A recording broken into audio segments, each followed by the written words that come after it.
Welcome, today in front of me XIAOMI Redmi Note 11s, and I'll show you how to install iPhone keyboard on this device. So first we should go into the Play Store, and here in the search pool enter the green Apple keyboard.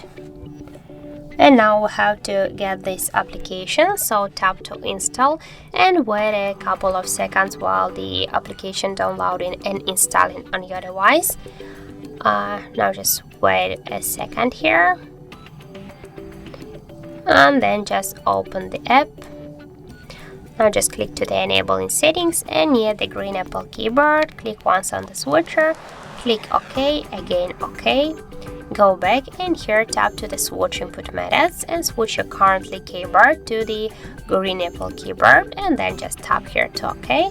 As can you see, the process is finished, and now we'll go somewhere, for example into the message application, and we'll see here the look of our new device keyboard. And as can you see, it's so close to the iPhone 1 as all of these emojis. So that's it. Thank you for watching, and if you find this video helpful, don't forget to leave a like, comment and to subscribe our channel.